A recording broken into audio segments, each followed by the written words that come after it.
You think you can avoid pain. You think you're responsible for every failure, every patient's boring life, every friend screwed up. I don't want to face it any more than my patient does. Dying's easy. Living's hard.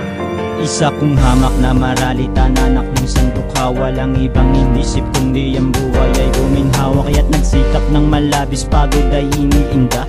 Umaasa sana bukas ang buhay ay gumanda. Sarili di na pinansin kahit butas aking damit. Maibili lang ng gamot ang inay ko na may sakit. Isang munting alkansya lamang na nagsisilbing pitaka. Ang palagi kong dalasan man ako makapunta. Di alintana ang init at lamig ng panahon. Kumita lang ng marangal gamit ang aking kariton upang sa hapon pag-uwi yan tiyan na may magkalaman. Na nagtitiis ng gutom simula pa nung agahan. Kahit na mantika at asin lang aming uulamin. Di nadaya ang sarili na litsyon ang nakahain. Habang buhay na lambang ganto ang aming kalagayan. Sana bukas pagising ko ay maiba naman. Bakit ang kapalaran sa akin ay madilim? Tanging ilaw ay ang buwan at mga bituin. Mayroong umaga pa ba na mamamasdan sa buhay ko na madilim?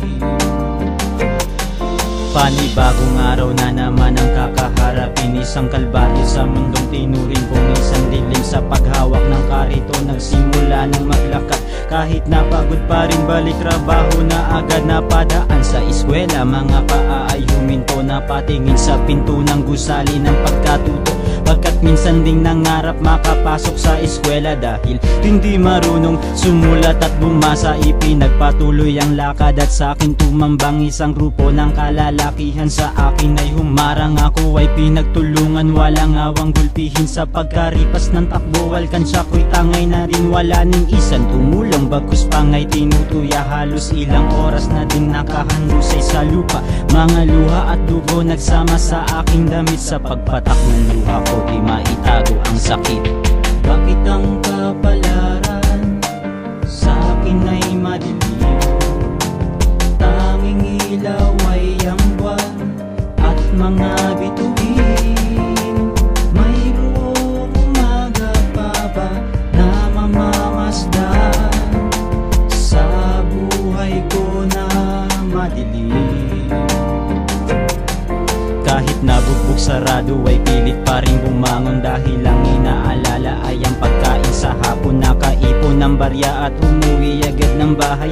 Dala-dalay pansit na pasalubong kay inay. Sa aking paglalakad may sumalubong sa kanto. May hinagis na supot at kumaripas ng takbo. At nang aking damputin sa akin ay may tumambad. Mga parak na nakatutok ng baril ay lumantad. Ako ay pinusasan at sa presinto dinala. Wala akong kasalanan, ilang beses nagmakaawa. Ako nga'y mahirap lamang pero di kayang magnakaw. Pera nga ang nais namin pero di kami uhaw. Nais lang naman mabuhay ng katulad sa iba. Paano ang aking ina na sa akin umaasa? At ngayon nandito na ako sa lugar na madilim. Ang istorya kong ito'y habang buhay na lang nalihim. Bakit ang kapalaran sa akin ay madilim?